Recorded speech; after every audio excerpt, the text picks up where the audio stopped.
Happy Friday, everybody. We have a great show for you today on GoJo and Golic. Of course, we will get into Thursday Night Football, talk about last night, the return of Cooper Kupp and Puka Nacua, the impact they had on the Rams. We'll talk about the face mask situation.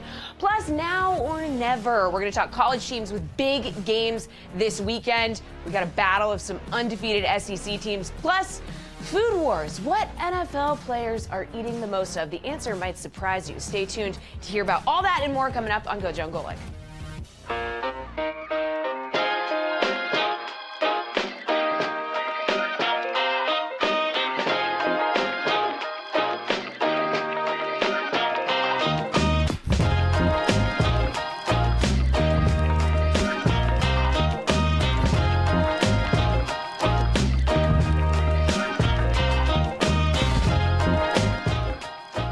What's up, everybody? Welcome to GoJo and Golic. Mike Golic Jr., Mike Golic Sr., Jesse Cofield here. We are presented by Campbell's Chunky, the soup that eats like a meal.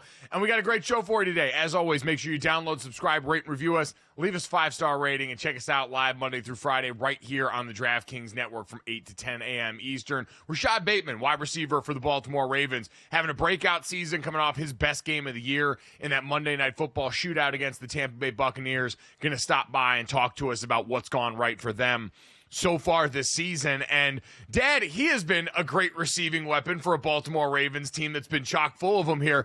Last night, my oh my, we went 0 to 100 real quick in terms of our analysis of the Rams wide receiver room. Last time on Dragon Ball Z, we're all sitting here like dumbasses talking about Cooper Kupp and trade rumors and will he, won't he, as he was trending towards playing on Thursday Night Football. And then we get the slow build throughout the day. Whispers, little nuggets along the way that Cooper Kupp might be joined by none other than Puka Nacua, who was on IR as recently as yesterday, came off IR, had been questionable to play, and ends up going out there and ho-hum catching for over 100 yards receiving in a game where the Rams beat the Minnesota Vikings, who now 2 weeks ago were undefeated, the talk of the town in the NFL, and now on a 2-game slide, which Dad includes and continues to prove the Chris Long theory of the Detroit Lions hangover. Yes. Now 5 teams in a row after facing the Detroit Lions go and take the L. So, Dad, obviously those wide receivers, a massive impact on this game. Where did you see it help the Rams the most, and how impressed were you by that performance on a short week?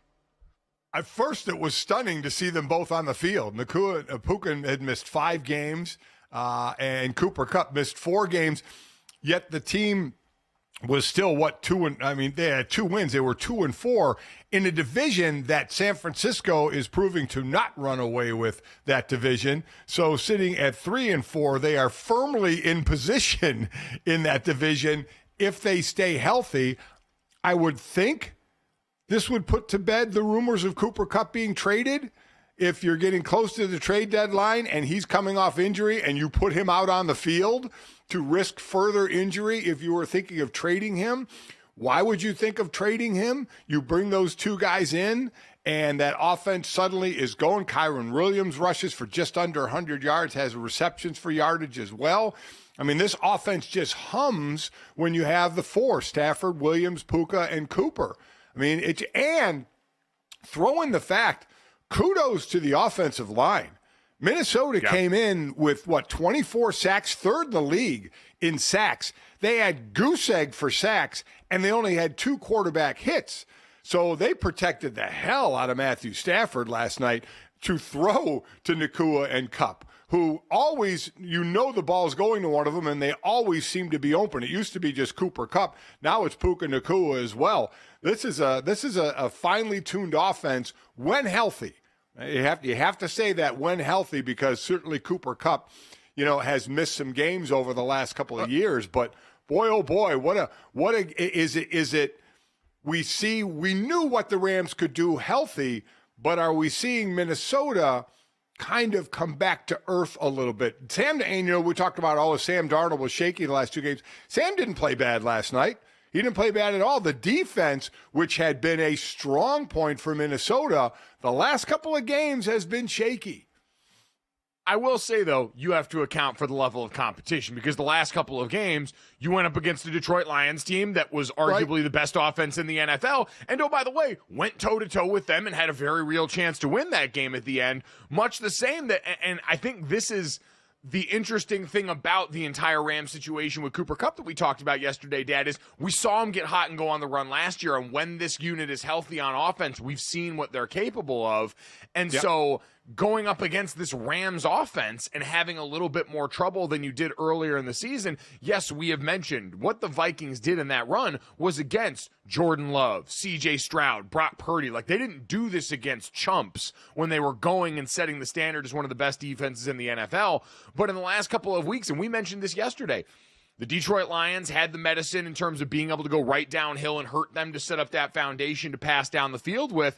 And it's really very similar with the Rams because Kyren Williams has been this consistent heartbeat. You got to start off this game on a short week with two receivers, very few people expected to be there, and that defense having to account for them in the game plan. And then, oh, by the way, they were physically capable of going and wearing you out a little bit up front as Kyren Williams gets in the end zone again in this game, just continues to produce their 23 carries for 97 yards in this one as well, in addition to the receiving touchdown last night. So, Dad, I do think that's more or just as much about the Rams offense and less about, is Minnesota's defense taking some decided step back? This is two incredibly physical football games within a short span of each other. Well, we'll get a test. We'll see how real the Vikings are because they play the Colts, Jacksonville, and the Titans in the next 3 games. The way Minnesota has played, especially in the beginning of the season, they should win those games, right? They should get back on track after losing 2 in a row. So we'll get a feel for what Minnesota, if they are coming down to earth a little bit, or if it was the level of competition, because I'm sure people are saying, wait a minute, the Rams are 3-4. What are you talking about the level of competition? The Rams are not 3-4 with the 4 guys I mentioned healthy and a young, aggressive defense. I mentioned Minnesota had no sacks and 2 quarterback hits. This young Rams defense had 3 sacks and 6 QB hits. The Jared Verse is having himself a rookie year. Byron Young is continuing from what he did last year. I mean, this is a young, aggressive defensive line. So they're really not I don't think they're a 3-4 team. You are what your record says you are. But as I mentioned, they had Puka and Cooper out for just about the entire season. So I look forward to seeing what they're going to do in that division that has definitely come down to earth. Yeah, I mean, I think if you're now analyzing the Rams, Matthew Stafford had 3 touchdown passes the entire season before last night, and then eclipsed that in one game when both of those receivers are back. Like, that was a guy that looked like he had found the fountain of youth in this game, just by nature of having his guys back. And so I think it's a very different and difficult eval with that team. You're absolutely right. And bringing up the division, the Seattle Seahawks are the only team above 500 in the NFC West right now. So, yeah, everybody's in the mix, and it made it all the more. And Sean McVay, after the game, addressed the Cooper Kupp rumors and said, we enjoyed having Cooper Kupp out there, back out there tonight, and I expect it to stay that way going forward. So I talked to Jordan Rodriguez from The Athletic, our friend, last night when I was on the pregame power-up, and she said this was kind of a spot where I think, Dad, you were just keeping your options open, meaning they're in an interesting situation with their season right now. Cooper Kupp has been banged up a lot this last year, and because they're in the mix, these next couple of games were kind of a swing state in terms of, hey, if things go well here and you feel like you can start to make a run, yeah, maybe you stuff this whole conversation, but if things had gone sideways and now you had been staring up at an even bigger hole with the division game against the Seahawks coming up next week, that'll really inform a lot of this, then maybe you would consider more of that in the lead up to the trade deadline. I think a win like this goes a long way in solidifying this roster this year and giving everyone in that building a lot of hope that, all right, we are who we thought we were when everyone's back on the field and this group is all together. You did, by the way, mention, Dad, or Jesse mentioned off the top, that last play there, tough missed face mask for the Vikings at the end of this game. I will say, like, that's hard to ignore on the safety that shuts the door on this game. So I understand that was going to be a complaint. You were still going to have to drive, go down, score, and go for 2 from pretty deep in there. So it's not like it was just guaranteeing you anything, but to end the game like that is pretty tough. Yeah, for those who maybe didn't see the end, the Minnesota Vikings were down 28-20. They had the ball on their own 5-yard line. There was 1:38 seconds left, and they had no timeouts, and it was 2nd and 10. So it was the percentage that they will go down and score was not great, but you have Justin Jefferson, so that improves your percentage to go down the field and Sam Darnold got tackled in the end zone by Byron Young, and he grabbed his face mask. There's no doubt about it. It was two refs back there, two officials back there. They both missed it. It was definitely an obvious call. They missed it, so it was a safety. So the Rams go up 30-20 and slam the door. So, again, Minnesota would have had a chance to go 95 yards in a minute 38 with no timeouts, and the door was shut on a missed call, but them's the breaks. Them's are the breaks there. Unfortunately, that's the least of Minnesota's worries in terms of actual things coming off this game. Christian Darrisaw, their left tackle, who we had talked to on this show, who signed that extension this offseason, Dad, unfortunately leaves the field walking pretty gingerly after just a throwaway play at the end of the first half when they were running the ball out to try and run the clock out. He gets rolled up on from behind. And so if they're without him, that's an offensive line that had enjoyed plenty of continuity this season and I think was kind of an underrated group in terms of the job they had done, both opening up holes for a guy like Aaron Jones and also helping Sam Darnold buy time to get Justin Jefferson, 8 more catches for 115 yards last night in a game where he looked sensational. So that's certainly something to keep an eye on for this Vikings team, especially because we know the NFC North is going to be a big dogfight this entire season. There's a lot of really good football teams in here, and so every little injury like that's going to matter a great deal. Yeah, an offensive lineman, listen, a knee is a knee no matter where you get it. But the O-line position, they rarely see it coming. It's always usually from behind. He's blocking on the left side. It's a defender coming from the other side trying to make a play, and his momentum takes him right into the back of Darrisaw's legs. And that's usually what happens with an O-lineman. They get rolled up on behind. So you hope it's not a bad injury, but certainly a tough one if they are to lose their left tackle. There's no doubt about it. So a big impact on that team and what went on that day. But again, this one last night, all about the Los Angeles Rams coming out and surprising everyone. Matthew Stafford threw for 4 touchdown passes for the 16th time in his career, again, after throwing just 3 in the first 6 games for the Los Angeles Rams combined. So, Dad, going to be interesting to see now how they manage that. I know momentum was the dirty word that got brought up online yesterday. By the way, Dad, are you a guy that believes momentum is a real thing when it comes to sports? I don't know. I think every game is different. I don't think I really buy into it. May be more it's a mental state of how an individuals are playing, because you're talking about 22 guys on the field, 22 individual players. I mean, so what's momentum? Is it momentum? Is it a quarterback and receivers that have this thing going on from week to week? I don't know. In baseball, they say momentum is the next day game starting pitcher. I kind of believe that as well. So I think I kind of poo-poo on the momentum thing. I don't know if I'm just being the old guy poo-pooing on it.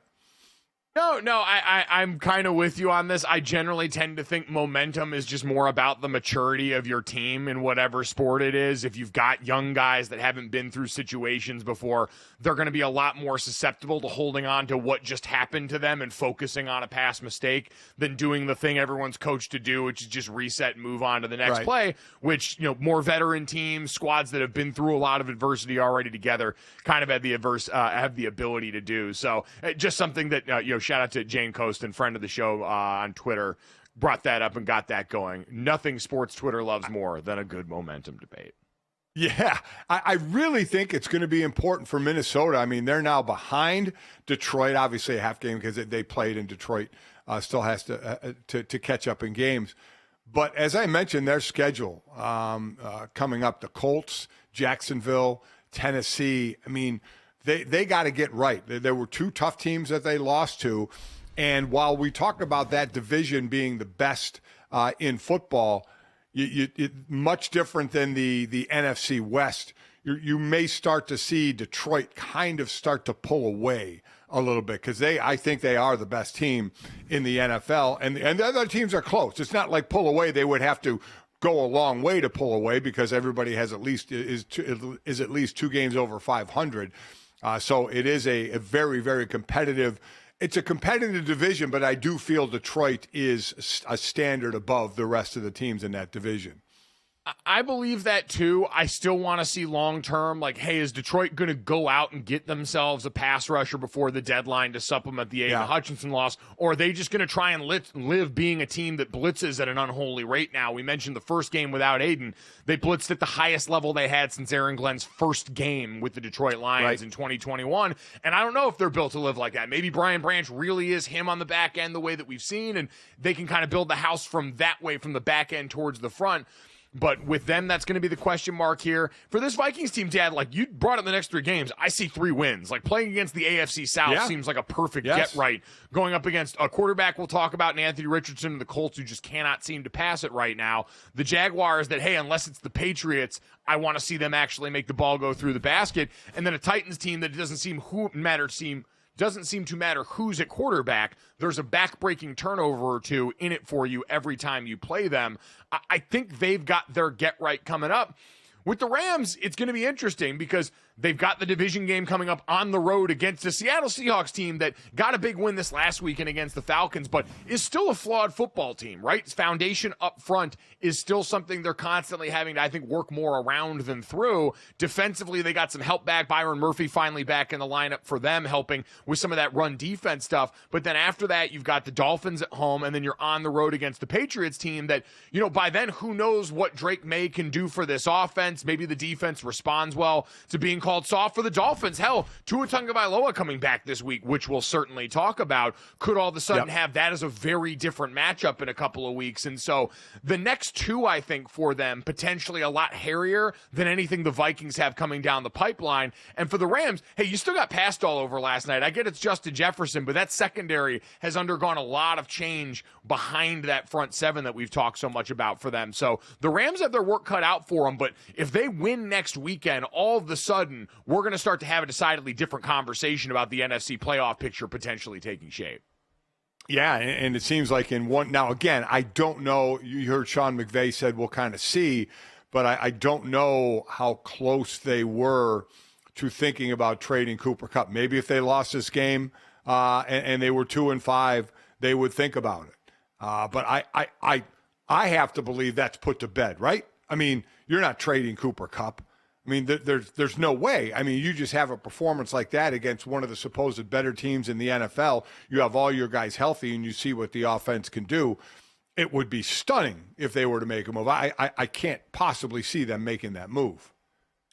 No, I would agree. I think a performance last night where, again, Puka Nacua was the star of the show last night in terms of the actual output in this game with over 100 yards. Cooper Kupp had something around 50, but had one of the early touchdowns, that little extra effort play with Matthew Stafford. And also they play off one another. Nacua gets the catches, but maybe it's because of attention being paid to Cooper Kupp. You know, and while all that's going on, Demarcus Robinson gets a couple of touchdowns as well. So it was it was a heck of a performance, I thought, by the Rams, especially offensively, and especially obviously when you're healthy and have your 2 receivers, and how it opens it up for another receiver like a Demarcus Robinson to get a couple touchdowns. No, I'm with you. Sean McVay said as much after the game. He said our entire team, not even only the offense, but the defense, special teams, everyone feels a little bit of a weight lifted when you've got those 2 guys back on the field. You saw in a couple of those early drives when it looked like it was going to be a shootout, the way they clear out space and create problems and headaches for a defense trying to account for them. Coming up next, we'll take a look at the whole NFL slate coming up this weekend and the acrostic preview on GoJo and Golic.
Welcome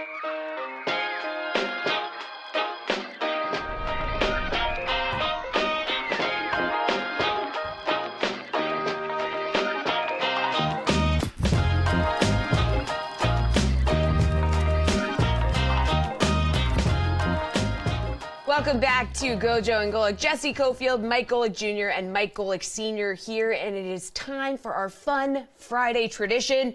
That's right, the Golic acrostic is back, fellas. Here we go. Okay, G is for great. We got flexed out again. O is for one rookie playing while the other is on the mend. L is for limitless, as Josh Allen has a weapon. I is for impressions, CJ Stroud learning lessons. C is for convincing players that tours are a blessing. Now it's time for the Golics to give us the Week 8 impressions. Okay, acrostic, wow. yes. Let's go. Respect. Thank you, producer Well Yates. Well done. Okay, so G, getting right. Let's get into it. Eagles, Bengals clashing on Sunday, both on 2-game win streaks. Who continues to get right in this spot? Yeah, Dad, I actually think it's the Bengals in this game who are 3-point favorites at home against the Eagles, so getting the courtesy line for being the home team in a game that's sort of a styles make fights matchup, right? Saquon Barkley coming off arguably his best performance of the season against his former team, against a Bengals defense that struggled all year long defending the run up front.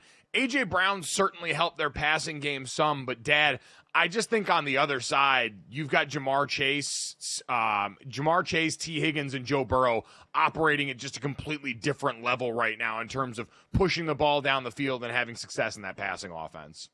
Yeah, I mean, listen, you have two sets of big-time duo receivers, right, in Jamar Chase and T. Higgins and Smith, Devonta Smith and A.J. Brown.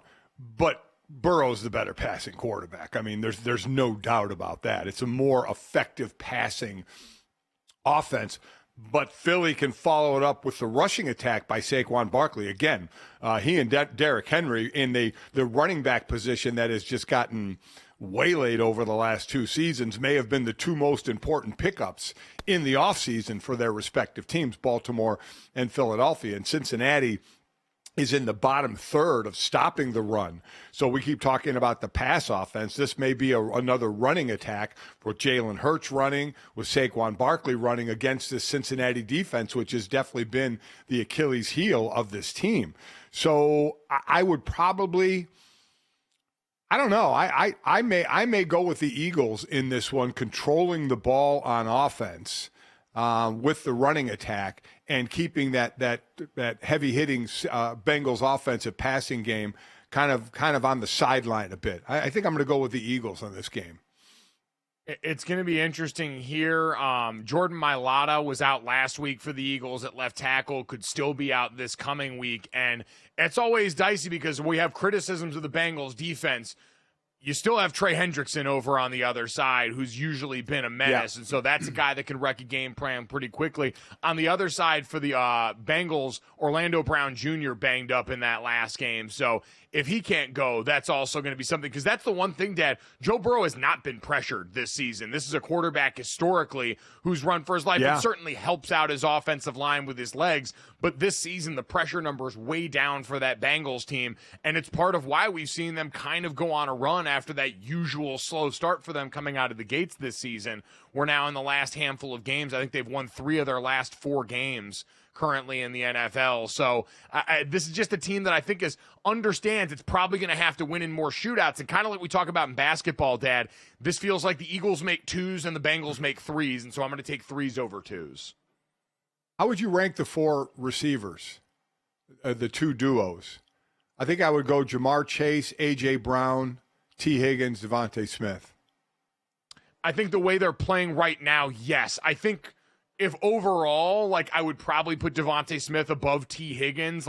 T's so physically impressive and has been really productive in spurts and sometimes has dealt with injury stuff. I think on his best day, Devonta Smith has been the better player. But as they're going right now, yes, I think that's probably the right order. A.J. Brown's been the much more productive of the two since he's come back. We'll see if that continues to hold. Yeah. As right now, him and Saquon Barkley, sort of the chief weapons for that team.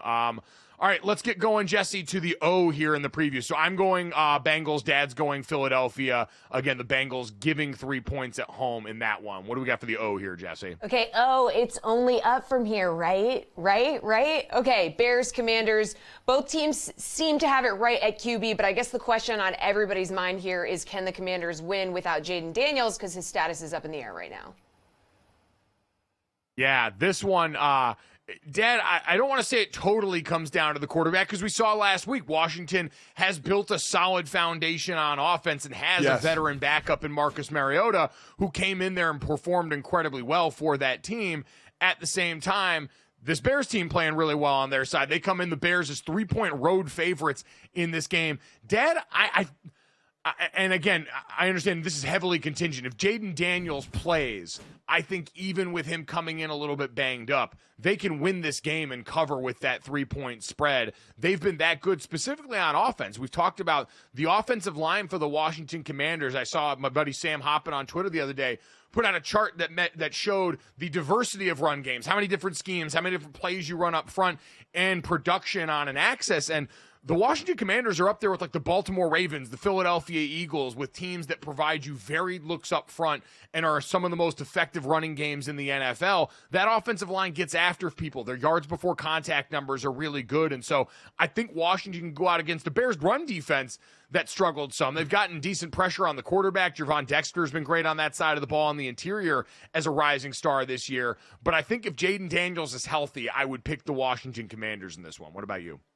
Yeah, I think I would as well. And if he's not playing, then the stat of Washington to be the third best rushing team in the league is moot if he's not playing, because he's a big part of that. He and Brian Robinson, obviously, in the backfield. So if he's playing, that rushing attack could play like the third best rushing attack in the league. I think one of the biggest surprises, Mike, this year, correct me if I'm wrong, it's your position, offensive line. This Washington offensive line, there was a big question mark coming in because they moved some, they brought in some pieces, but it's worked. I mean, this O-line, they have worked well together. I mentioned before the stat I was talking about. Yards before contact is the amount of yards on each play before the running back gets touched. That's usually one of the few stats you can kind of attribute to the offensive line. The Washington Commanders are third in yards before contact per rush on the NFL season so far. And you mentioned their strategy. They'd basically gone and gotten Kansas City Chiefs guys that were fringe starters for them, Nick Allegretti and Andrew Wiley from over the years. And then Dan brings in Tyler Biadasz, the center for the Dallas Cowboys, that he was very familiar with Dan Quinn during his time there. And that veteran presence in front of a quarterback like Jaden's gone a long way. So I'm with you on that. On the other side, Dad, listen, Caleb Williams and the Chicago Bears passing attack have continued to make strides. He's got a really good relationship with Cole Kmet, who I think is an interesting matchup against this linebacker room for the Commanders. So I'm going to go with Washington as well. Thinking that Jaden Daniels is going to play in this rushing attack, because the Bears defense is definitely better against the pass and against the run, and you'll have to deal with a hell of a running game if Jaden Daniels is playing. So I'm going Washington. All right, we're both going Washington. Jesse, let's get to the L here, and I'll take it together. Yeah, looking to build, okay? So Bills added Amari Cooper. They're looking to improve on that explosive offensive performance from last week. So the question is, can they keep it up and continue against the Seahawks? Yeah, Dad, this one, Bill's a 3-point road favorite in this one. DK Metcalf tweaked his knee in the last game, I believe, and so the status there certainly uncertain. And for Buffalo, I think they have a chance to do what the Falcons didn't at the beginning of their game against Seattle last week. Atlanta came out passing the ball a lot more than I expected against the Seahawks front that had been vulnerable to the run. I don't think you have to worry about that in Buffalo, where, yes, they're going to want to continue to get Amari Cooper going, but I think that backfield that you've got where Ray Davis has come along this season, in addition to your quarterback and what James Cook have done behind that offensive line, have a real good chance to go out there and set that tone for them offensively. I would pick the Bills in this game. What about you? Yeah, I would go with the Bills as well. Like you said, they with Ray Davis jumping in with Cook, I mean, they have a nice 1-2 punch in the backfield. So and Amari Cooper, we'll see how he gets used in this offense. Big thing is Josh Allen then throwing an interception, right? I mean, you can talk about any kind of execution you want, but turnovers can dictate a game. And Josh Allen hasn't thrown an interception, hasn't turned the ball over passing the ball. So that's a huge thing. And I think they're a better team than Seattle as well. And I think the 1-2 punch at running back is huge for Buffalo. So I go with the Bills as well. Josh Allen this year has been great, but when he's been pressured on non-blitzing reps, he has a completion percentage of 42.9%, which obviously is a precipitous drop. In the Seahawks, they're getting the Mike McDonald effect coming over on defense. They've got a 38.4 quarterback pressure percentage when they're not blitzing this year, which is third in the NFL, according to Next Gen Stats. So those four-man rushes, those simulated pressures, and some of their young guys stepping up on that defensive front, going to make for an interesting matchup, which is why, hey, stay in front of the chains, keep this game remarkably simple. Jesse, let's go along to the I. What do we got? Yeah, eyes for I simply need to see more from C.J. Stroud, okay? 86 passing yards last week for one of the NFL's best. Did seem a bit low there, so is he going to learn his lessons from last week, have a better performance against the Colts? What do you think, and how do you feel about his, up and down performance this year? Oh, I think he's going to get right this game. This Colt defense is not very good. Between Joe Mixon running the ball, Joe Mixon back from injury, and he's right out of the gate, 150-some yards in the first week, but then he got hurt. But he's back now and running the ball well. I think I know Nico Collins, I don't think can come off IR until November 10th, I believe, with the hammy. But still, They have enough with Tank Dell and Stephon Diggs. They have enough firepower on the offense. I think this is definitely a get-right game for Stroud, who just threw for 86 yards the last game. I think they have the weapons, and I think going up against a defense that just isn't very good. No, I would agree. The Colts bottom 10 in the NFL in pass yards per game and pass yards per play allowed so far this season. And on the other side, Anthony Richardson is going to be kind of the one to watch in this game, coming off a sub-500 passing performance from the last week, but one where his legs won the game for them, and going against this Houston defense that we know, Will Anderson Jr. and the guys they have on the perimeter there.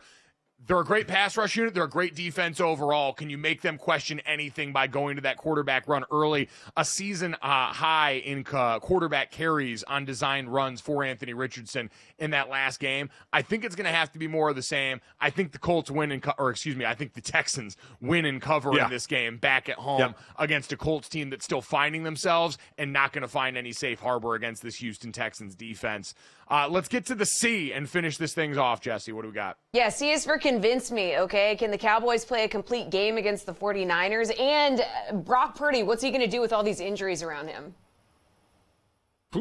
Hand the ball off is what I would suggest doing. Because, Dad, unfortunately, analyzing the Dallas Cowboys is really unfun this year. Because if you're a team that can at all run the football, that's all you really need to do against Dallas, because they don't have anything else. Waiting to see Micah Parsons' status for this game, as he had still been dealing with the ankle. Deron Bland also someone that they're eyeing as could potentially come back. But neither of those guys make the run defense any better, as we've seen time and time again. So I'm inclined to think this is a get-right game for San Francisco, even if they're somewhat limited with the weapons here. Deebo Samuel coming off pneumonia last week, and hopefully getting Juwan Jennings back into the lineup as well. So I'm calling this game. I cannot pick this game, but both teams struggling in a way. You talked about the run defense for Dallas not been good. They've missed the tackles at the highest rate in the NFL this season, and Jordan Mason, who is filling in for Christian McCaffrey, has forced 53 missed tackles, the most of anybody in the NFL. So that doesn't bode well. The Cowboys, Bosa's the 49ers, Bosa's tied for the most pressures in the league. They use 77% of the time a four-man rush, so they have 7 back. The biggest difference for San Francisco is under Kyle Shanahan, they've been first or second in the league in yards after the catch. They're second to worst this year in yards after the catch. Now, unfortunately for Dallas, they give up the most yards after the catch on a pass. So that, again, doesn't bode well for Dallas in this one.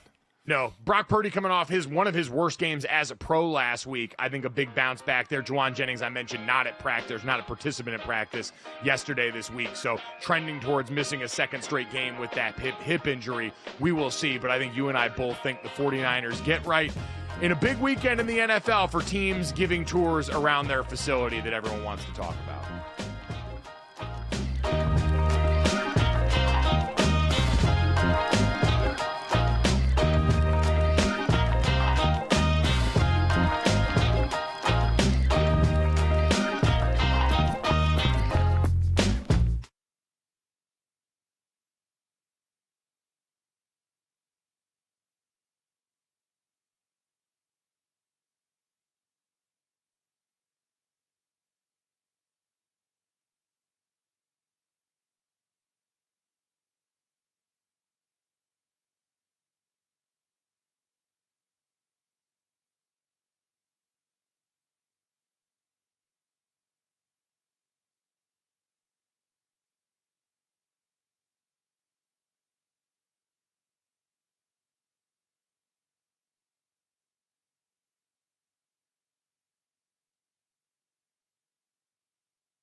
Welcome back to GoJo and Golic. Jesse Cofield, Mike Golic Jr. and Mike Golic Sr.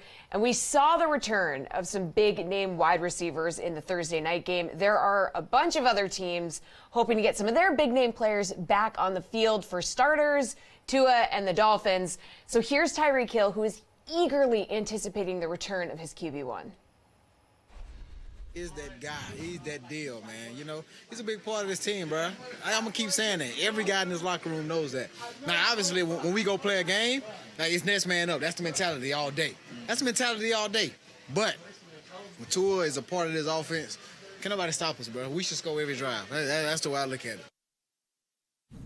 This offense could certainly use him back. Have you guys had a little bit of a different impression of Mike McDaniels and the way he runs this offense in the absence of Tua? We haven't seen a ton of great production here.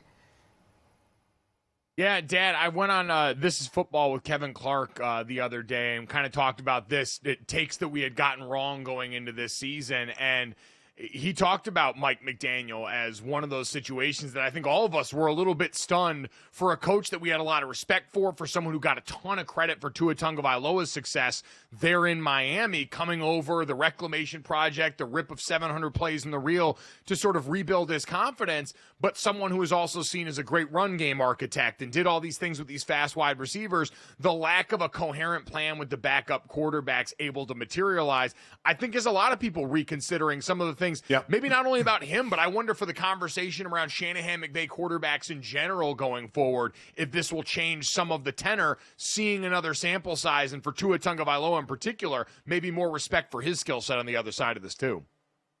Yeah, because you have two fast receivers, good receivers, two good running backs as well. You still have the bones there of a good offense, but you just couldn't get a trigger man to run that offense. So yeah, that definitely, it certainly falls on the players that you have as backups, but also the coaches to game plan for those players, because we have seen other backups come in and do well.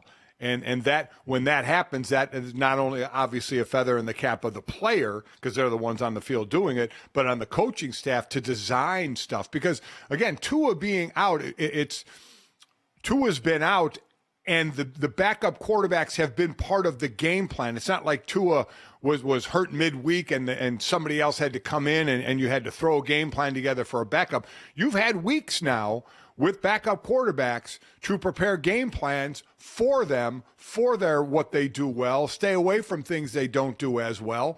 And it just hasn't gone that well for Miami. So yeah, there's definitely an amount of that falls on the coach. The Dolphins have the last ranked scoring offense in the NFL in 2024, putting up just over 11 points per game, and they've dropped off 17.5 points per game from 2023. It's the second largest in NFL history from one season to next, behind the 1924-25 Cleveland Bulldogs that I know you remember very fondly, Dad. So I think absolutely. For this entire offense, it's tough to predict, though, Dad, because obviously if you were just having Tua Tagovailoa come back from a wrist injury or a hip injury this week, and he had been working his way back through this now, it would be one thing, and that lead-up process would be completely different. Tua said he was symptom-free from the day after the hit in that game until now, being on injured reserve and having those 4 weeks off. But we know there's only certain things you're allowed to do because of the NFL's concussion protocol and return to play during that time. And so him coming back from a head injury with a very different ramp-up to play physically makes it really impossible for me to predict what he's going to be able to do on the field for them this weekend. You have no idea. You have no idea if he bangs his head off the turf, if he has another concussion, if he gets up and he's fine, if he has no more symptoms while he's playing, the certain hitting. We have no clue what will happen to him. And a lot's going to fall on this O-line to protect him, because that's what you fear when he gets tackled, when his head hits the ground, when he gets tackled. And while nothing may happen because it's happened multiple times, you worry that it may happen again. So the line's given up, or the quarterback's in the line, I should say. It's not always on the line. Given up 18 sacks this year, and it's incumbent on Tua to get rid of the ball as well. Not that you completely change your style so you don't get hit. You just still have to play the game. You have to stand in there at times, let routes develop, and possibly take the hits.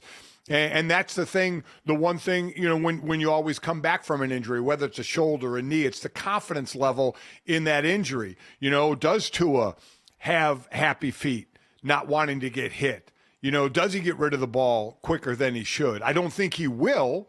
I think he'll go back and play the way he's going to play, but that's a mental hurdle to get over. Yeah, already a guy that we talked about before the season when he made some comments about the offensive line, knows he gets the ball out quick. While he said he's got to change his style of play, he's never been a guy that's been an overly, I think, involved scrambler, to say the least, especially at the NFL level. So I worry less about that. And, Dad, there's obviously the other side, the concern that a lot of former players have for Tua, his long-term future that comes with this. We've talked about that decision that he's got to make, and hopefully is armed with all the information humanly possible, and it's going to be one of those things. It's going to be an uncomfortable viewing experience for everyone involved, sort of akin to, I remember the way we all felt when Alex Smith came back in that game against the Aaron Donald-led Los Angeles Rams, and you held your breath every play for that because of the carnage of the injury there. But on this side, everyone well aware of the long-term effects that head injuries potentially pose, and so for a lot of people, watching this game is going to feel conflicting, and I can't say I blame them for that. Damar Hamlin came back from death. Yeah. Oh, so, listen, I get it. Yeah. I again, this is, and it's a decision Damar made to come back because we don't know what caused it. It's not like it was a hit to the chest that on the play that it happened. Obviously, he's going to get hit in the chest again, but he's back out on the field. Players make their decisions, you know, and I can understand if fans or even other players kind of cringe and hope, obviously, that things don't happen. But I don't want to sound cold about this because I'm concerned about everybody's health. But you have to play the game at 100%. You can't worry about injury if you're going to step back on the field. And he's choosing to step back on the field. So whatever comes with it, because that's his choice. Between him and his family, again, they're the only ones that should be involved in this choice because the doctors do their doctoring thing and cleared him. So it's up to Tua and his family. It was up to Damar Hamlin and his family whether they want to come back or not, and they choose to come back. It certainly is, and I guess that's the thing is I think we can all be genuinely concerned. Like, it's not just lip service. We understand there's an inherent conflict every time you watch an NFL football game because of the violence of this game. We all sort of have to make peace with that as we do it. And Tua has just sort of heightened those senses over the last couple of years with what's happened with him very publicly in a lot of these games and the way that it's been handled, not only by, the Miami Dolphins, but the league at large and the way that people have discussed that. So certainly, again, wish him well this weekend if he does, in fact, get back on the field the way it's trending to there. Jesse, let's get to another debut this weekend. Less coming back from injury and more just moving to a new team. DeAndre Hopkins getting ready to potentially see the field for the Kansas City Chiefs. Yeah, potentially seeing the field for the first time since being traded from the Titans. And Andy Reid spoke about how he intends to use Hopkins, his new weapon. Have him here and join in with that receiving core. And again, he's been a proven player, and he'll work in those spots, that Juju and Rashid did. So, do you see this being an easy transition and getting in there and making an impact right away? I will say, Dad, I think DeAndre Hopkins' style of play and what he does best is something that can be easily transferable, right? He's there to be a contested catch guy the way that he's been. And you can simplify the route tree with that and really just create opportunities the way Andy Reid is so adept at for others, for taking what you do best as a player and whittling it down to, let me find creative ways to get you opportunities to thrive in that role. And really, in my mind, what you brought DeAndre Hopkins over here to do is to be a non-Travis Kelce outlet that Pat can trust in critical situations, because right now, that touchdown to interception ratio that everyone talks about that's skewed in favor of the interceptions is because, in my mind, he is continuing to try and take chances with guys that he just does not have the built-up trust with yet. And DeAndre Hopkins, being a veteran, being a guy with great hands and a big catch radius, seems like he could go a long way in that. I think it's like he's going to be like a tight end is normally a security blanket. I think from the wide receiver position, this will be a security blanket for Patrick Mahomes, because you have the rookie Xavier Worthy, who's a rookie. and we'll make mistakes. Justin Watson is getting in on the action now because of the injuries. He's been in the league for a while, but he's never had more than 27 catches. So not a guy that's been counted on throughout a year to have big games. Travis Kelce, Noah Gray, the other tight end, has seen over 10, has 14 receptions. So I think DeAndre Hopkins will be a trusted veteran wide receiver. And Pat knows where he's going to be. He's got good hands, runs good routes. So I do think it will add to this offense. It's an Andy Reid offense, and they just seem to know what they're doing and be successful even when the offense doesn't seem to be humming.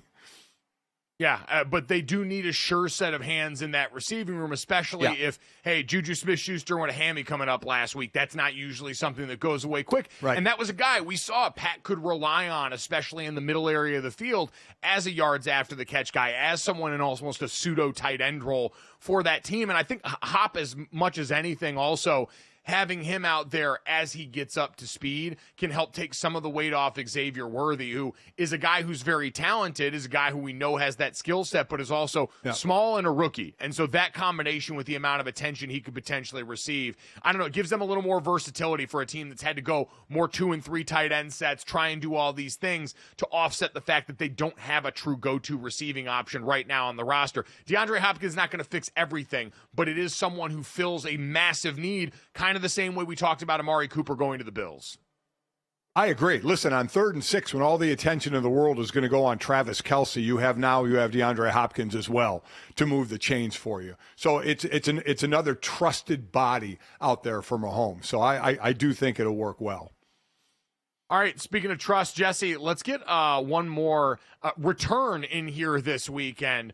A very interesting set of circumstances for Bryce Young heading back onto the field for the Carolina Panthers. Yeah, he's set to start in the wake of Andy Dalton injuring his thumb in a car accident this week. So a crazy turn of events. But Dave Canales says Bryce has been engaged during this benching.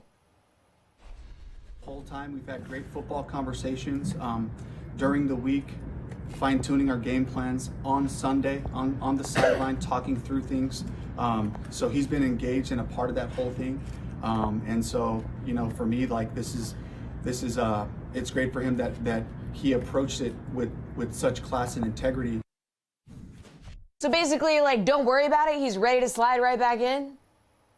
Yeah. To his prior form.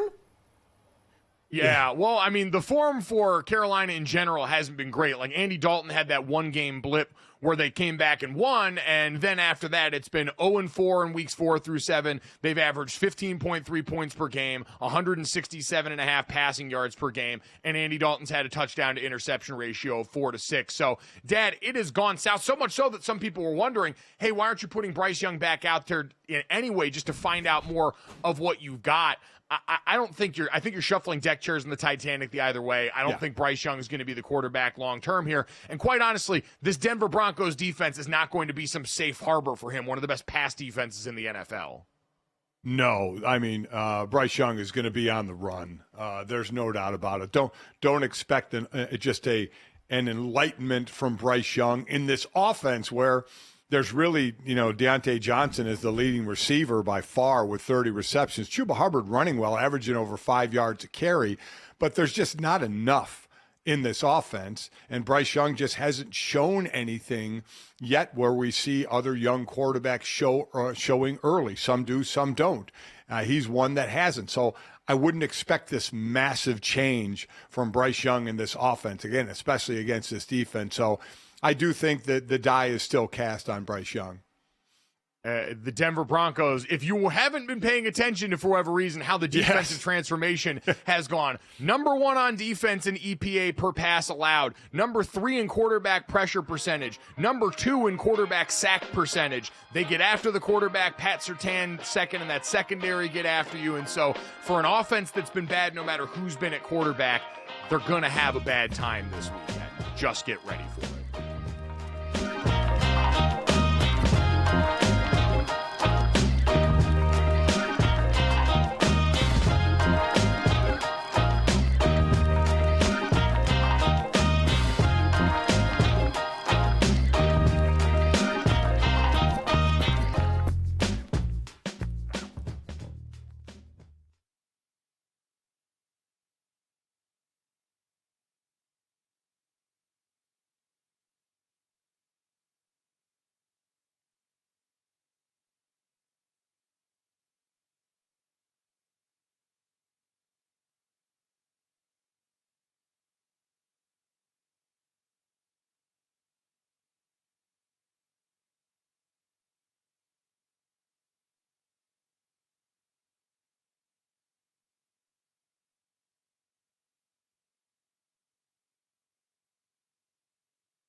All right, guys, it's time for Cash It or Trash It, presented by DraftKings. Stay tuned because you'll hear more about DraftKings and all it has to offer throughout the show. DraftKings, the crown is yours. Gambling problem, call 1-800-GAMBLER. Age and eligibility restrictions apply. Void where prohibited. See DraftKings.com for details as we get ready for our college football weekend preview. Let's take a look at the site of College Game Day. Bloomington, Indiana, home of the undefeated Indiana Hoosiers, hosting the Washington Huskies this year. Now, the Hoosiers going to be down there starting quarterback Curtis Rourke, who's second in total QBR in the country right now. Taven Jackson takes over and I think has no problems here. I like Indiana giving the 6 points against a Washington Husky squad coming to town for game day.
All right, guys, welcome back. Hour number 2 here on GoJo and Golic. Rashad Bateman, as we mentioned, Baltimore Ravens wide receiver, going to join us in about a half hour here.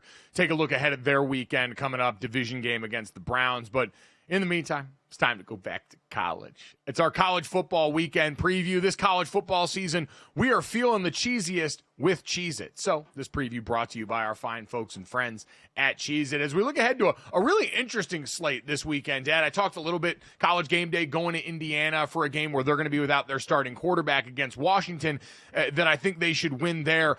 A good appetizer for a main course that has plenty of high leverage games. And unfortunately for my anxiety, we have to start with our alma mater in Notre Dame, getting ready to start off the weekend, noon Eastern on ABC. Notre Dame and the Naval Academy are going to play a football game at MetLife, where I have some very bad memories that I still have to process from that game. Notre Dame going to walk into this one, Dad, by far the best team that Navy has played so far in the midst of an undefeated season that's got Navy ranked 24th in the country.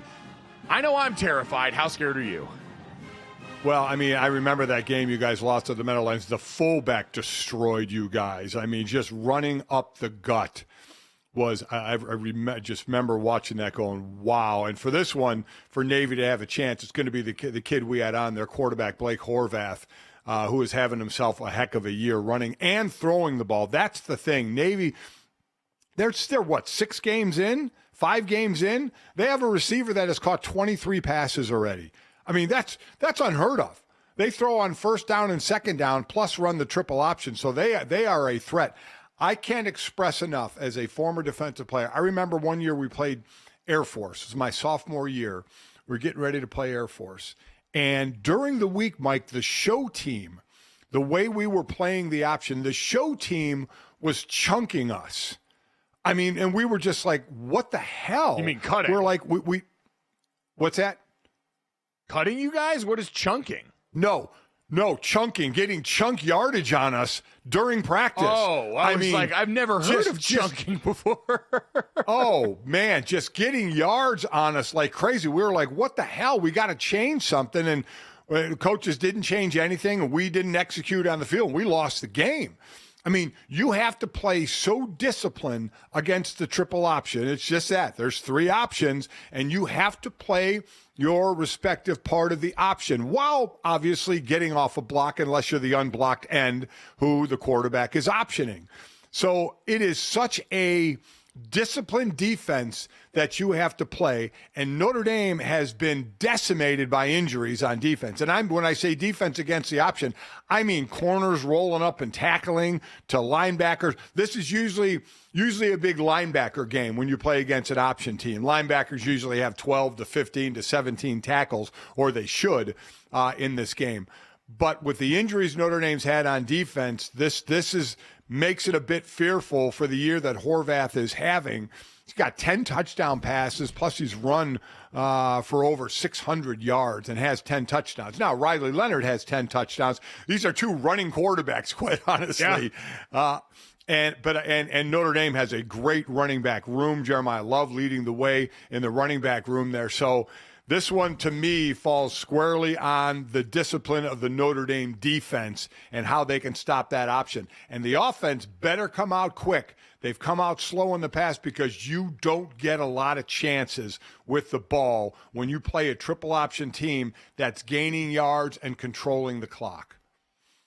Names to know: Drew Cronick, the new offensive coordinator for Navy, was the former Mercer head coach and has added a lot more of these spread elements and passing elements to this offense and made it very deadly. And you talked about it, youth on Notre Dame's defense. Bryce Young, the true freshman superstar and son of former Notre Dame great All-American Bryant Young, up in that mix now. Drake Bowen at linebacker, Jalen Sneed at linebacker, Kingston Viliamo-Assad at linebacker, all young players who have at times had trouble with eye discipline this season and have gotten better over the course of that run since Notre Dame's loss to Northern Illinois, are going to have by far their toughest test, and how they do is going to determine the outcome of this one in a game that I don't want to jinx the announcer crew, but if you got early flights out of there that afternoon based on the way these 2 offenses want to operate, you got a chance, because this should feel something like a running clock in this game. Notre Dame 14-point favorites in this one, too rich for my blood. I think they win, Dad. I think they're enough to win, but I think this Navy team is more than game and ready for this, and so that 14 points would be tough for me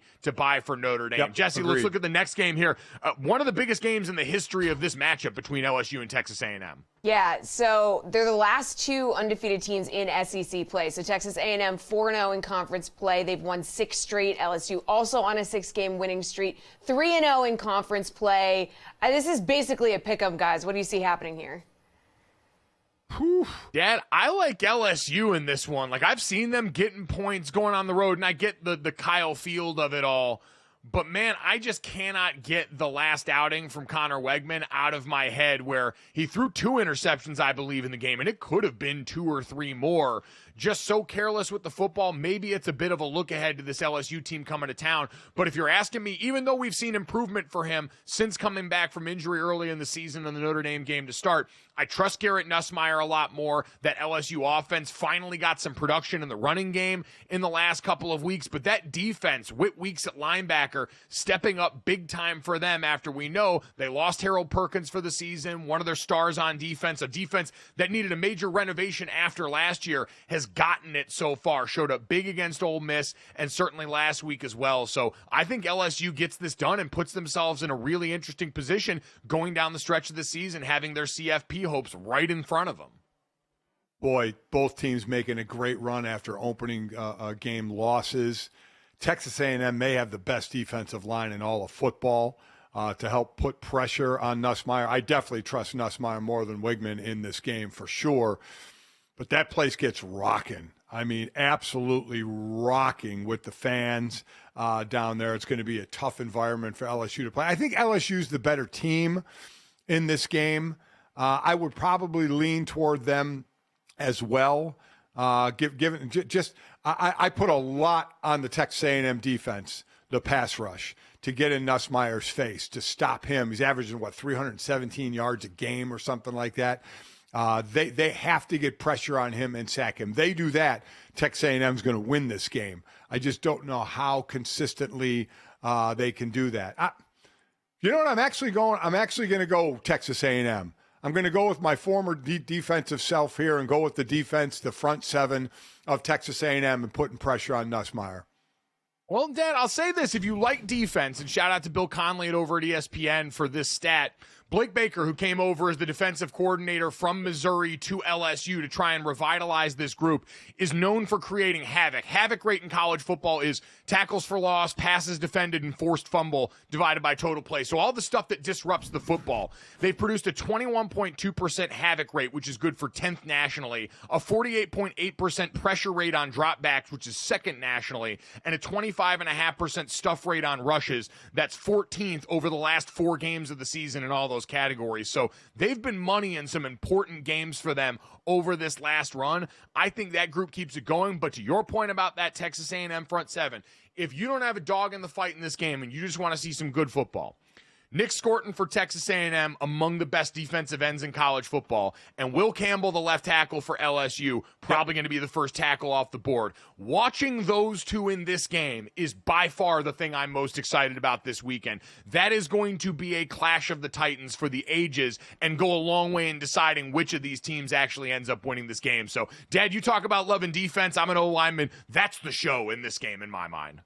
Yeah, that is the show. And you gave all those stats about wreaking havoc and stuff. I just say the Texas A&M front seven gets after the quarterback. That's my stat. Hey, you know what? That boy nice watching, an absolutely admirable way to go about all of this, and one that we greatly support here. Jesse, let's get to the Friday night action that we got coming up here, because the group of 5 has gotten more of college football stage, much to the joy in my heart this season, because they've got that spot in the expanded playoff, and because the guy we're going to see on Friday night, Ashton Jeanty, has been balling. They have their toughest test yet, and UNLV with a big chance to play spoiler here and keep their chances alive. Yeah, I was going to say, I mean, this is huge, right? Because UNLV basically has to win this if they want a shot at the playoffs. So the stakes are very high in this one. Huge, Dad. So Boise State coming into this game with that number 17 ranking. They are the highest ranked group of 5 team. And as we've said again, but if you're not familiar, the highest ranked group of 5 champion in college football this year gets a spot in the college football playoff. Ashton Jeanty is the leader in the clubhouse for the Heisman right now. But this UNLV team, Dad, they've got multiple Power 4 victories on their resume against Kansas and Houston early this season. Their only blemish right now is a really close loss to Syracuse. And so this team that made the quarterback change from Matthew Sluka, who famously took himself out because of discrepancies over NIL, has been better since Haj Malik Williams took over on offense. Defensively, though, is my worry. These teams met in the Mountain West Conference championship game last year. Ashton Jeanty, in that form, ran all over them. This is Super Saiyan Ashton Jeanty now, and I just think he's still going to be too much for these guys on his own. Oh, I absolutely think he's going to be too much. This guy is the front runner for the Heisman and should be the front runner for the Heisman. I know Cam Ward is catching, and you have Travis Hunter out there as well. But what Jeanty is doing is incredible. And they need this win. That the group of 5s out there, they're sitting there at number 17, and then it's Army and Navy at 23 and 24. And, you know, Army and Navy both have to play Notre Dame, but they're not in the AAC. So as far as the conference is concerned, Army and Navy obviously undefeated in the conference, and they could match up in the conference championship game. So this is big for Boise State. They get by this one, I think they're going to be the group of 5 rep. I would agree. So if you are any of those other teams, you're rooting heavy for Barry Odom and the Rebels in this. And I'll say this. Boise State is not, even with this win over UNLV, is not going to move up. They're not going to be in the top 12 rankings So they are gonna bump number 12. Whoever number 12 is, they're going to get bumped. So really, the Power Fours are fighting for the top 11 spots because, again, Boise State or the Group of Five gets that 12th slot even if they're not ranked 12 or better. So whoever is number 12 is going to get bounced, I think. And that's the controversy that a lot of people think is going to continue to be the driver for these power conferences to say, hey, why are we allowing this to happen? Why are we allowing one of these Group of Five schools to come in and take the money that could and should be ours in their mind for what needs to happen? So it's my worry because, again, I think this has been really good overall in college football to have all of these teams as a part of the conversation. I've gotten to cover the Mountain West this year. There's been a lot of really good football played in that conference, and Boise State at the top of that list. By the way, Dad, we've talked so much. Everyone's familiar with Ashton Genty at this point. He's a tackle-breaking monster, better breakaway speed than you'd expect. He's shattering rushing records and basically looking up now at Barry Sanders in terms of what he's trying to accomplish in college football and going and claiming the rushing record there. Maddox Madsen, their quarterback, has been really strong throughout a lot of the season. He was a guy that wasn't even expected to win the job coming out of camp. And I figured you'd like this. There's a great story on ESPN.com that I have lost the author's name of, so I apologize, and I'll try and find that before the end of the segment. But talking about Maddox Madsen, who's a third-year sophomore, he grew up around baseball, and his dad, Eric, coached at Utah Valley for baseball. Maddox and his 4 siblings are all named after all-time baseball greats. You have Maddox, who's named after Hall of Fame pitcher Greg Maddox. His brother Mays is named after Willie Mays. His brother McGuire is named after Mark McGuire. And then his brother Mick is named after Mickey Mantle. And his sister, Macy Joe, named after Joe DiMaggio. My favorite of those is that you took Mark McGuire and took the decided last name instead of just naming him Mark in that instance, which is just incredible. So how many of the siblings play baseball, I wonder? That I'm not sure. I didn't clip that part of the article for the tweet that I'm reading this off of, so you've now escaped my death. I mean, obviously he made this a baseball, family, and how many of them actually play baseball? Again, when you're a kid, you don't get the choice of what your name is, so you were named after famous baseball players. It almost feels like you should be playing baseball, and if you're not, then that's just the dad naming his kids after famous baseball players. You know what? That is a big-time dudes rock moment, though. I can't think of anything more dudes rock than being like, I love baseball so much, all my kids are going to go out here and pay homage to all these people that I saw whip that thing around for a whole bunch of years. So can't knock the hustle on that one. But again, Madsen, a guy, keep an eye on in this game. UNLV on the other side, that go-go offense that's so much fun. Brennan Marion bringing that over, a very unique sort of spread option style that he's made incredibly popular going back to his days as a high school coach. The Friday night football is good. The weekend football is good. Coming up next, we got to have a conversation about the most important snack in sports. Next on GoJo and Golic.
Welcome back to GoJo and Golic. We'll talk to Rashad Bateman in about 15 minutes here. Maybe even have a Heisman Trophy conversation. I don't know, Dad, because I got distracted because I'm hungry. And when I was playing and I was hungry, I used to reach for one of the most delicious sacred snacks that exists on planet Earth. It fuels media members and players alike. It is called the Uncrustable. And if you're not familiar, put yourself on game here. The folks over at The Athletic decided to do the Lord's work. They wrote last year about orange slices as a halftime snack staple in the NFL, and at the end of 2023, they went and did the deep dive on Team Uncrustable consumption, and the numbers are staggering, Dad. The information, based on what the information they collected, they said it's safe to say NFL teams go through anywhere from 3,600 to 4,300 Uncrustables a week.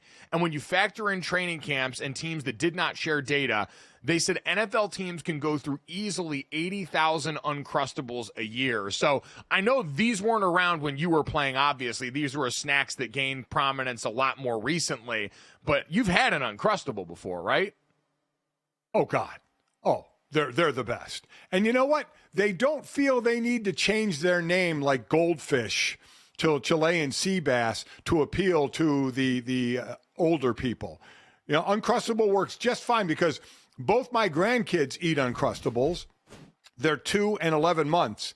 And I, as an adult, a 61-year-old adult, eat Uncrustables as well. They are fantastic. I actually like them frozen.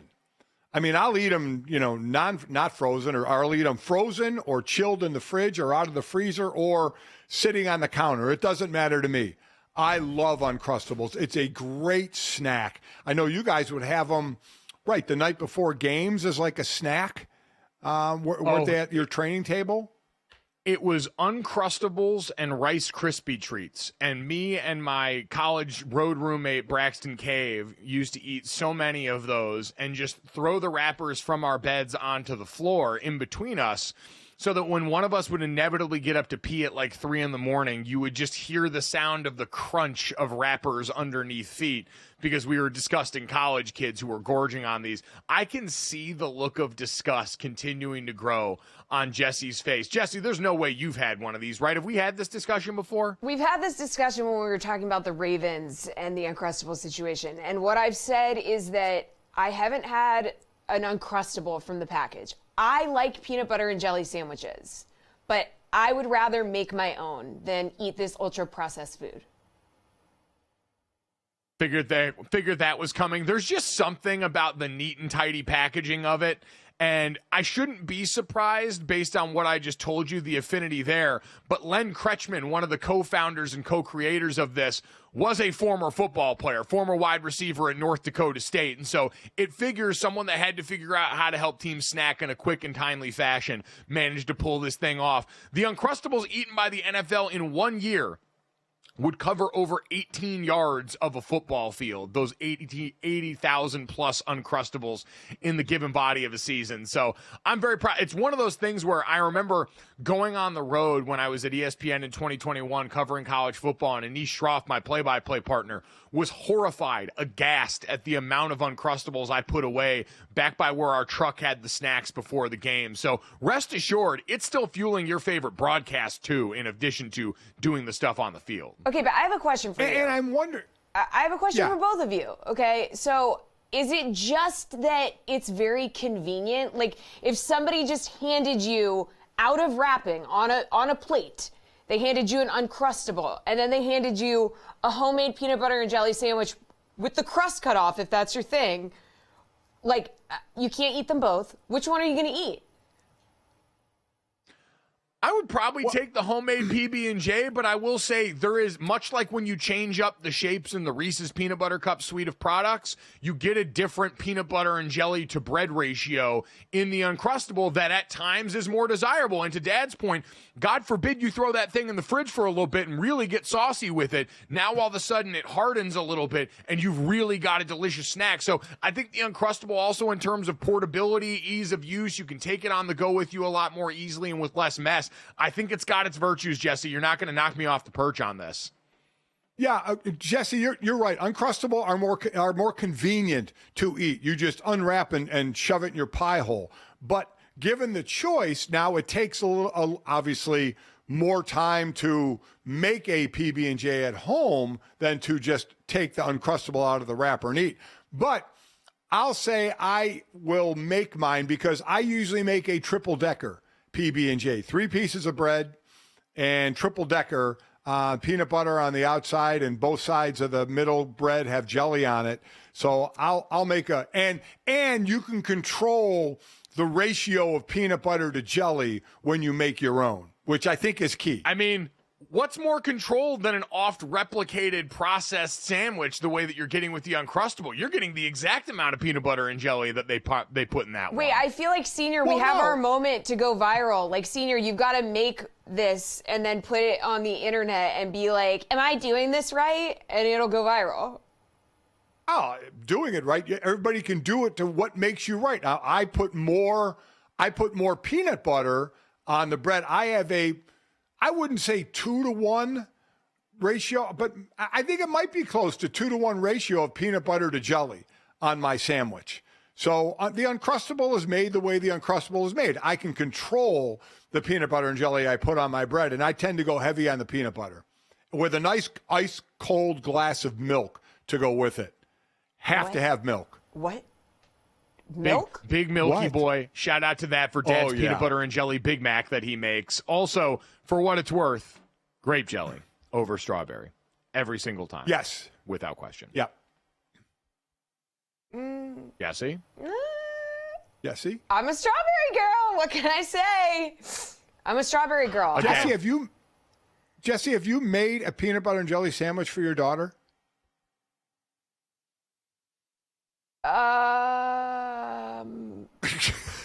Maybe once or twice. She likes peanut butter on things, yeah. All right. Shout out to peanut butter. Shout out to jelly. Shout out to the Uncrustable for feeding NFL football teams and college football teams everywhere. And I'd imagine a ton of high school football teams as well. Let's get to some other guys that are probably fueled by Uncrustables. We talked about our college football weekend preview. We mentioned Ashton Jeanty as one of the Heisman hopefuls here, Dad, but he's been the far and away favorite for a while now, but he's starting to get some competition, especially after last week, Dad. What Cam Ward's done is starting to get noticed by the Miami Hurricanes. I said he sort of had the problem a while back where some of that stuff, most notably the Cow win, came after dark, so people didn't see him really pull that team up on his own. Ashton Jeanty right now, plus 2,200 to win the Heisman Trophy, plus 220 on DraftKings Sportsbook to win the Heisman. But Cam Ward now nipping at his heels, plus 240 right behind him. And I thought this was interesting, Dad, looking at his performance relative to the last 3 Heisman Trophy winning quarterbacks that we've seen out here. Jaden Daniels last year, Caleb Williams in 2022, and Bryce Young in 2021. Through 7 games, Cam Ward has thrown for more yards than all of those players. And you look at the historic season Jaden Daniels had on big plays, passes of over 20 yards. At this point in the season, through 7 games, Jaden Daniels had 43. Cam Ward's got 45 right now. He's been the difference for this team coming over in year 1 for Miami, which is also unique to those guys, right? Bryce Young had been in Alabama. Caleb Williams had multiple years with Lincoln Riley. Jaden Daniels had been at LSU for his 2nd season in the year that he won the Heisman. Cam Ward doing this off jump at Miami is incredibly impressive, and it's starting to get noticed. Yeah, we always said that if there was a quarterback that just started statting out on a winning team, that was usually going to take the Heisman, and that's one of the reasons I don't really like the award, because of what I've loved the talk of Ashton Jeanty and Travis Hunter being the front 2 runners. I think Travis Hunter is going to fall off a bit. It's just, listen, nothing against him. It's just tough to keep up that pace for 12 games of playing over 100 plays. It is just so difficult to do. Just kudos to him for doing it as much as he's had, but it's just tough to continue to do. Ashton Jeanty obviously is trying to break Barry Sanders' record, but Cam Ward, I mean, you gave the stats. You know, he's thrown for over 2,500 yards. That leads the nation. Thrown for 24 touchdowns. That leads the nation. And the 45 passes of 20-plus yards, and they've needed it. that's the thing. Do you come up big in big games? Their last 3 games, 38-34 over Virginia Tech, 39-38 over Cal, 52-45 over Louisville. That offense is needed to put up all the points that he has helped that offense put up because the defense has been giving up points. So he has been coming up big on the offensive side of the ball, and that's usually what it takes for a quarterback to have monster stats, be on a good team. They're undefeated right now and highly ranked, and be a quarterback. And I think that all adds up to eventually take over as the Heisman. And I think Genty is the main competition if he keeps going, which we all expect him to do. But then people will talk about Genty's not doing it against Power 4, and Cam Ward is doing it against Power 4. Again, that's what you're going to start doing. And you're a Heisman voter. You're going to have to make this decision of how you slice and dice your pick. And I will be interested to your point with Genty, because we talked about the game that they've got coming up against UNLV tonight, which is a big game for all of their future reasons, staying in the playoff push, which I think is important for Ashton Genty's Heisman candidacy, the fact that they are nationally discussed for something other than just his performance. And I think, too, they've got one other game. It'll be Oregon State at the end of the year, who's, we know, in that P4, P5 sort of limbo after the dissolving of the Pac-12 last year. And how that's going to hold up, how much that Oregon game that so many people have pointed to as, well, look at what Ashton Genty did here. How much is that going to continue to carry weight as someone like Cam Ward, I'm with you, continues to not only put up numbers, but numbers that aren't hollow. Like his team, if he has not been doing what he's been doing, has probably 2 losses at this point in the season, if not more, based on the way the rest of that outfit is played. So he has been vital to winning in addition to putting up monster numbers, which I think does go a long way in that. So, Dad, I think no doubt Ashton Genty is going to have to keep not only winning, and it'll be curious to see, because they've got, as we mentioned, the Mountain West title is something that's in their reach. The college football playoff is something in their reach. We've seen them hold him out of the second half of games at times because they know how important he is to all of that. And so is there a moment where that tendency, if they lose this weekend, does that go out the window and you start to try and put him in position to go and get the stats that he would need to do that? I don't have the answers for that, but it's something that'll be interesting because for a school like Boise State, who's already been such a huge part of college football lore, for the upsets in the past, for being one of the standard programs in the group of 5, to have a Heisman winner added to that mantle would be massive for that school as they get ready to move conferences next year as well. And the one thing I'll say to the benefit of my era and Barry Sanders, who was a little past my era, but still closer to my age, having the record of 2,628 yards. Remember, they didn't get bowl games to count. And nowadays you get bowl games to count. That's a question. The playoff games don't count, do they? Toward the yearly I'd have stats? to look. I don't remember offhand right now. So I don't remember offhand at this point, but would have to ask. And either way, I think there would also be that delineation of understanding, hey, even if he did this in more games, and that's why everyone's kind of kept track of a lot of the pace stats in this with Ashton Genty and how that would wind up. And you brought up Travis Hunter before, too. It sounds like he's improving. That shoulder injury that he suffered going back to the Kansas State game where he missed the lion's share of the second half of that one and then also sat out the second half of the Arizona game this last weekend. It sounds like that's doing better. They expect him to play a bigger role as they take on Cincinnati this weekend because, oh, by the way, Dad, Colorado in the mix in the Big 12. That loss to Kansas State, certainly a step back as they're one of the teams looking to be in the driver's seat chasing BYU, and Iowa State is undefeated in that conference. But Colorado, they're 1 win away from bowl eligibility, which would be huge for that team in year 2 with Deion Sanders. But I'm with you. I wondered aloud at the beginning of this week, would they have to start to think about playing him on one side of the ball more? But it seems like they believe he's too important to them overall to make that decision for right now. Yeah. If he makes it through the whole season, not missing much time, that would be something. That's just a lot to ask out of your body in this physical sport. It really, really is. Superhuman effort from him so far, and that's why he has gone out and loudly voiced his opinion that he believes he should be the Heisman Trophy frontrunner right now. We love the confidence. We love even more to see him out on the field, and thankfully it sounds like we'll get that coming up this weekend. Coming up next, we'll talk about someone else who's been money on the field for their team. Ravens wide receiver Rashad Bateman stops by to talk shop next on GoJo and Golic.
All right, excited to look ahead to this NFL weekend with one of the stars of last weekend in the NFL, Rashad Bateman, Baltimore Ravens wide receiver, kind enough to join us now. And Rashad, we're excited to talk to you about this weekend, man. But 4 catches for 121 yards, a career high for you against Tampa on Monday night this last week. It's been an incredible season for you so far. How have you been feeling with the way that you've gotten off to this hot start?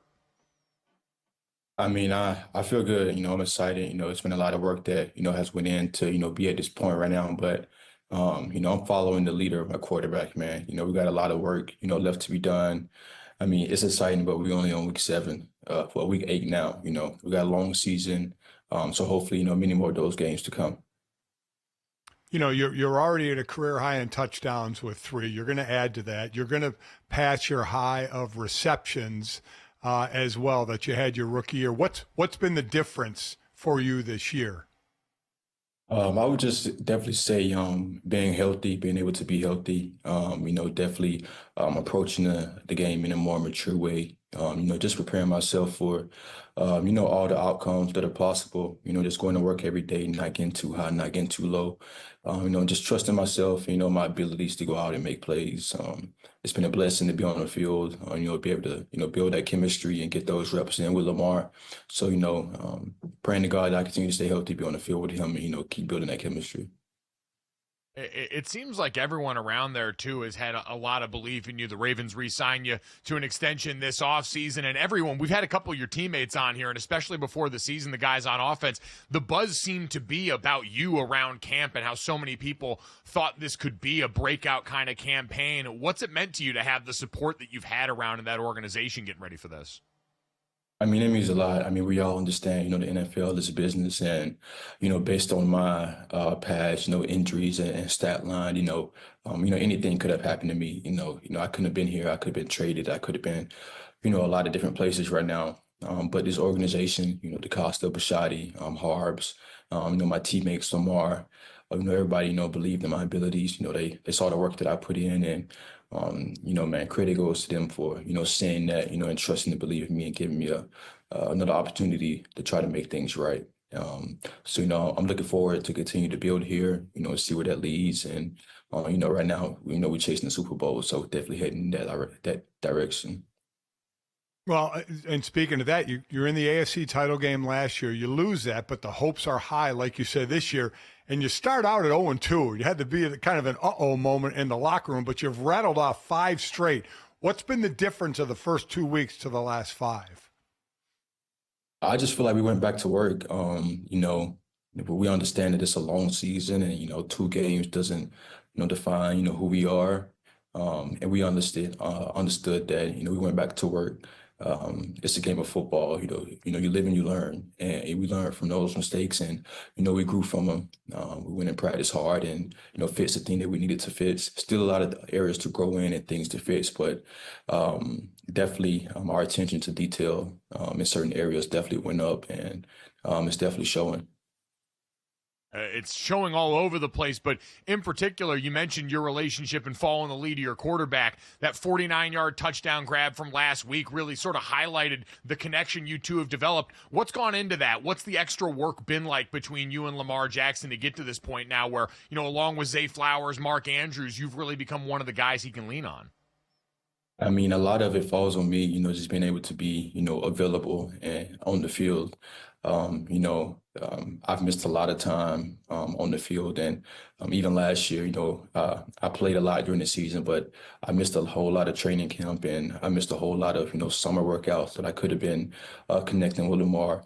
And I think they really, put a dent in our chemistry, missing that time. But, being able to be healthy this offseason and be lock in on my body and continue to get better, and being able to come back to training camp prepared and ready to go to work, and just being able to be on the field consistently, so Lamar can see what I do consistently, so I can see what he does consistently, so I can get a more feel for the game and offense consistently. So I'm just thankful to be healthy and to continue to build off that, man. Seriously.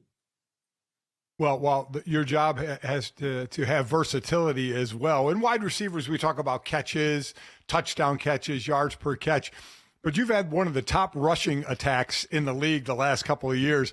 So how does it work with Greg Lewis, your wide receiver coach, on you wide receivers blocking? I mean, we know it's a job that we gotta, embrace. And playing in the AFC, and football in general, you gotta be able to run the football. It's been a blessing having, Derrick Henry on our side. So, I mean, I don't think a coach really got to tell us anything, really to block for him. We all know the job that we got, and sometimes it's a hard job because him and Lamar you never know where they're going to be at. But just being able to stay focused, staying locked in, because you never know, what block is going to spring the long run and what block is going to save the day. So, just being able to, take that and embrace it and actually go to work on the area. Good runs happen when the line blocks. Great runs happen when the wide receivers are blocking on the outside, and things can really get going down the field. I always firmly believed it, and you guys are a testament to that. And you mentioned Derrick Henry's one part of that, but Lamar's another part of that. We know your quarterback's always been a dynamic playmaker in that facet of the game. How have you seen him grow and develop in your guys' time together to a point now we're coming off an MVP season? It seems like he's somehow playing even better football this year. I just think for anybody, the longer you continue to do something, I just think a lot of it, slows down for you. Lamar's been in the NFL, for a long time now. He's played a lot of football, he's won a lot of games. And, I feel like he's just learned a lot. And, I don't necessarily know what he's learned or what that looks like. Only him as a person can say what he's learned. But, just being a human being, him being in the NFL and him being able to get the reps in and play, I just feel like the game has slowed down a lot, with him being very cautious with the ball, putting it right where it needs to be, putting us in the right checks, protections and whatnot. I just think overall he's grown as a, football player, like we all, strive to be. And I just think it's showing right now. So you take on the Browns this weekend, a divisional game. They're 1-6, certainly not having the season that they thought they'd be having. New quarterback now and all that, but it's still a professional football game. You can't look past everybody. What do you see out of this Cleveland defense? I mean, like you said, it's NFL. It's a game of high competitors, high talented individuals. So we cannot go in this game, underestimating nobody, especially, Cleveland. They do have a good defense. We all are aware of that. They got superstars, all across the field and playmakers everywhere. But like we say every week, we got to go in and control, what we can control. We can't go in and beat ourselves. And I think that's what our focus is this year is how can the Ravens not be the Ravens? So, just being able to go in and, continue to sharpen up our details. We just definitely feel like if we sharpen up our details, we can always come out, on the better end. But credit to those guys, man. We definitely got to be prepared to come in and play hard. There's no doubt everyone's come to expect a certain level of physicality and that competitiveness anytime teams from your guys' division get together, and I'm sure that's going to be the case yet again this weekend. Rashad, we can't thank you enough for the time today, man. Congratulations on a great start to the season so far. Best of luck, and hopefully we'll talk to you again soon, all right? Man, thank you. I appreciate y'all having me. Y'all have a good one.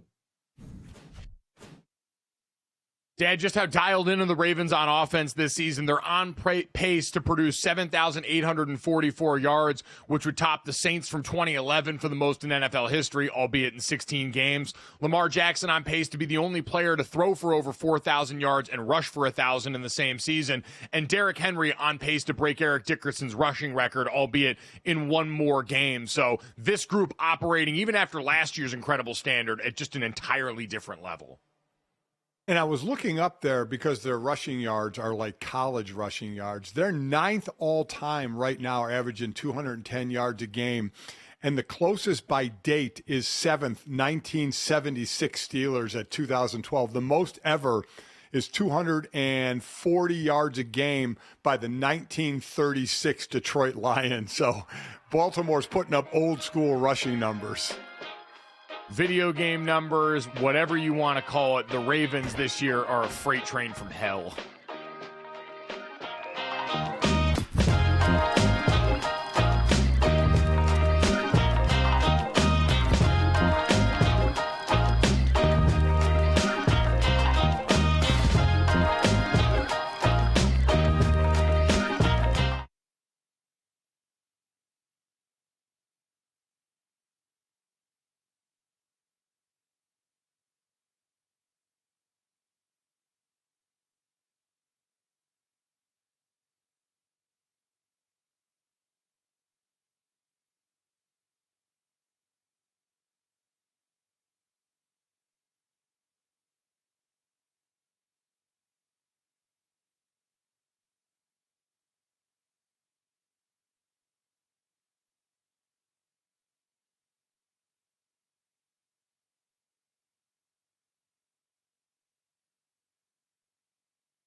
All right, time to finish off the show the way we always do. This, that, and the third. 3 quick stories. Send you into the weekend. Make sure you download, subscribe, rate, and review the show. Leave us a 5-star rating. Check us out live Monday through Friday, 8 to 10 a.m. Eastern on the DraftKings Network. And if you miss us or any of our guests, shout out to Ravens wide receiver Rashad Bateman for stopping by the show.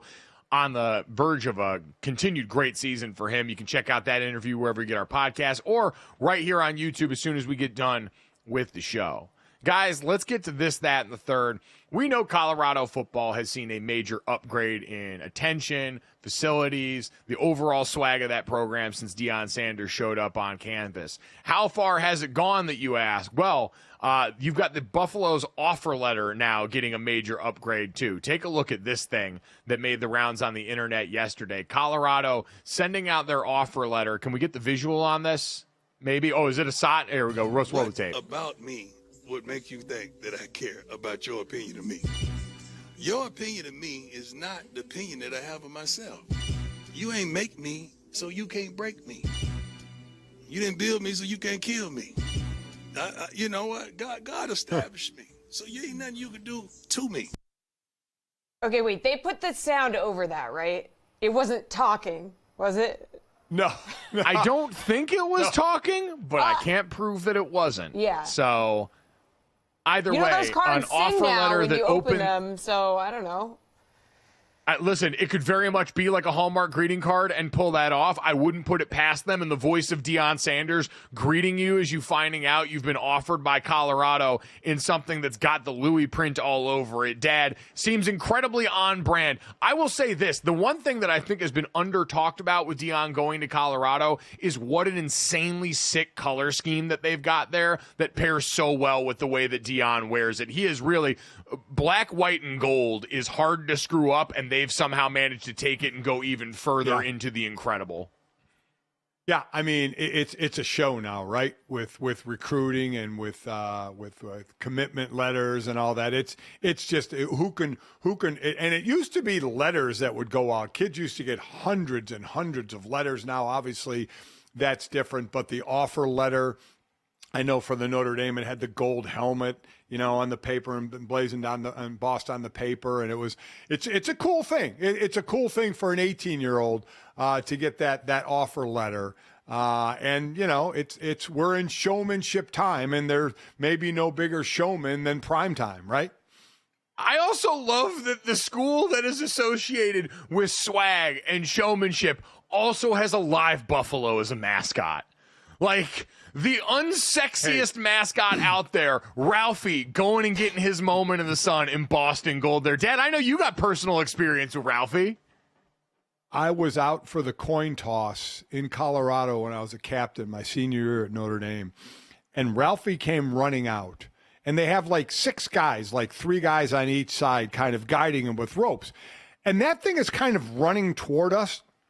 And I'm thinking to myself, at any point, if that buffalo wants to do what the hell it wants to do, it's going to do. Like if it wanted to pick me out, number 55 in the Notre Dame jersey, if it wanted to pick me out and run over me, those 6 guys weren't stopping him.